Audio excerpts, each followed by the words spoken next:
ભારતીય જનતા યુવા મોરચા દ્વારા આખા ગુજરાતની અંદર આજે ભારતીય જનતા પાર્ટીના સ્થાપના દિવસ નિમિત્તે 1500 બાઇક રેલીનું આયોજન કરવામાં આવ્યું છે। આજે વડોદરા મહાનગરની અંદર પણ ભવ્ય બાઇક રેલીનું આયોજન કરવામાં આવ્યું છે। ત્યારે જે રીતે વડોદરા લોકસભાની અંદર પાર્ટી એક શિક્ષિત યુવાનને ઉમેદવાર તરીકે ઘોષિત કર્યા છે, ત્યારે વડોદરા ભારતીય જનતા યુવા મોરચાના કાર્યકર્તાઓમાં ખાસ કરીને વડોદરાના યુવાનોમાં ઘણો ઉત્સાહ છે।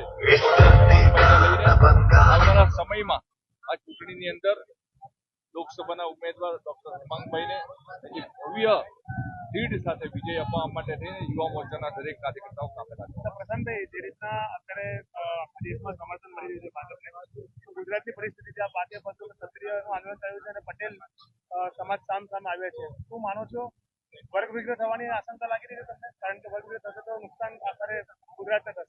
ક્યાંક ને ક્યાંક કોંગ્રેસના લોકો ચૂંટણી પહેલા આ પ્રકારે જ્ઞાતિનું વર્ગ વિગ્રહ કરતા હોય, આની પાછળ 100% કોંગ્રેસના લોકો છે।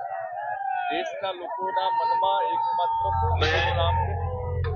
नरेंद्र दामोदर दास मोदी કોંગ્રેસ પાસે મુદ્દો નથી। ईश्वर की शपथ लेता हूँ कि નાના મુદ્દાઓને લઈને ક્યાંક ને ક્યાંક द्वारा स्थापित અને અલગ અલગ જ્ઞાતિઓના લોકોને લડાવવાનું કામ કરી રહ્યા છે, પરંતુ ગુજરાત અને દેશના લોકોએ મન બનાવી લીધું છે કે આ વખતે ભારતીય જનતા પાર્ટીના દરેક ઉમેદવારને ઐતિહાસિક લીડ સાથે વિજય અપાવવાના છે।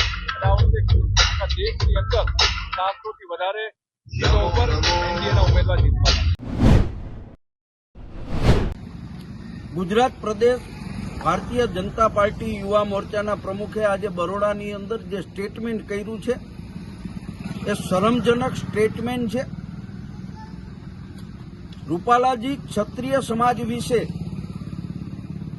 જે ટિપ્પણી કરી છે એને કારણે સમગ્ર ગુજરાતની અંદર ક્ષત્રિય સમાજ રૂપાલાજીનો વિરોધ કરી રહ્યા છે, ત્યારે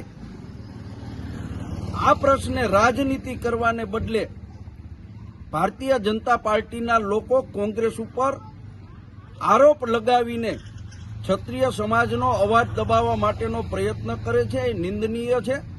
ભારતીય જનતા પાર્ટી કોમ વચ્ચે, જ્ઞાતિ વચ્ચે, સમાજ વચ્ચે ભાગલા પડવી અને પોતાની રાજનીતિ ચલાવી રહ્યા છે, અને આ એના જ ભાગરૂપે રૂપાલાએ ઇરાદાપૂર્વક ક્ષત્રિય સમાજનું અપમાન કર્યું છે કે જેને કારણે આ ગુજરાતની અંદર વર્ગ વિગ્રહ થાય, ક્ષત્રિય અને પાટીદાર સમાજ સામસામા આવે। આમાં કોંગ્રેસ નહીં પરંતુ ભારતીય જનતા પાર્ટીના આગેવાનો સમાજ વચ્ચે ભાગલા પડાવવાનો પ્રયત્ન કરી રહ્યા છે। એક તરફ ભારતીય જનતા પાર્ટીના નેતાઓ સૌપ્રથમ તો ભૂલો ઉપર ભૂલો કરી રહ્યા છે। કોઈક નેતા બોલી રહ્યા છે કે 5-10 હજાર વિધાનસભામાં મત છે એનાથી શું ફરક પડવાનું છે, અને કોઈક નેતા બોલી રહ્યા છે કે આમાં કોંગ્રેસનો હાથ છે। મને લાગે છે કે આ બધા ભારતીય જનતા પક્ષના નેતાઓએ માનસિક રીતે પોતાની બુદ્ધિનું દેવાળું મૂકી દીધું એમ લાગે છે, કારણ કે ભૂલ તમે કરો, તમારા ઉમેદવાર પુરુષોત્તમભાઈ રૂપાલા એક ક્ષત્રિય સમાજ વિશે અઘટિત ટિપ્પણી કરે અને માફીઓ પણ માગે, છતાં પણ તમે એમ કહો કે આની અંદર કોંગ્રેસનો હાથ છે।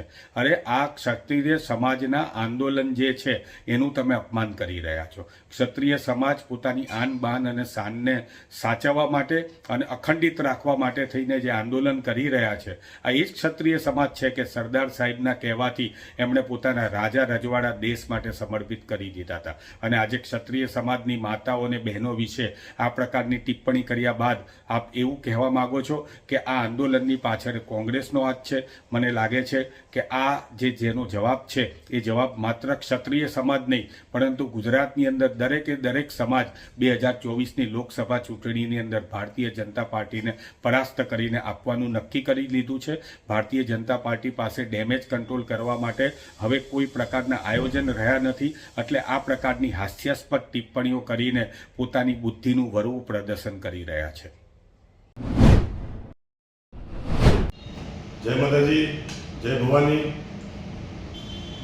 ક્ષત્રિય અસ્મિતા સંમેલન કાલે તારીખ 7 અને રવિવારના રોજ સાંજે 5 વાગે ધંધુકા મુકામે ધંધુકા ભાવનગર હાઈવે ગરડાગરની અંદર આયોજન કરવામાં આવ્યું છે.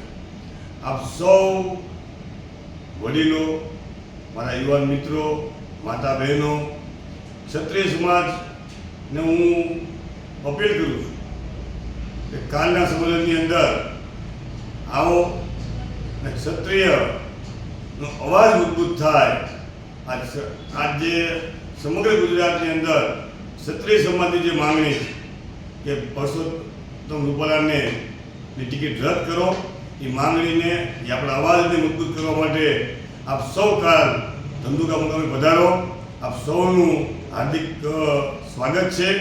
અને સાથે સમગ્ર ગુજરાતના ગિરાસદાર રાજપૂત સમાજ, કાળી રાજપૂત સમાજ, કાળી દરબાર સમાજ, નાવદર રાજપૂત સમાજ, મલેશ્વર સમાજ, તમામ સમાજ, ક્ષત્રિય નેજા હેઠળ આવતા તમામ સમાજને અમે કાલે ધંધુકા મુકામે આપણે આમંત્રિત કરીએ છીએ. અને ખાસ કરી ધંધુકા, રાણપુર, બરવાળા અને ધોલારા વિસ્તારની મારી ખાસ અપીલ છે કે જ્યારે આપણા વિસ્તારની અંદર સંમેલન હોય ત્યારે આપ સૌને મારી વિનંતી છે કે પોતપોતાના ઘરેથી એક જણો નહીં, પાઘડી બંધ નહીં, પણ સાગમટે કાલના સંમેલનની અંદર આપ સૌને આવવાનું છે.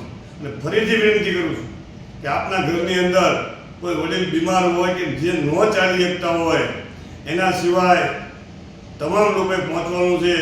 અને આ સંમેલનની અંદર આપણે આપણો મજબૂત અવાજ કરવી એવી આપ સૌને અપીલ. જય ભારત, જય માતાજી, જય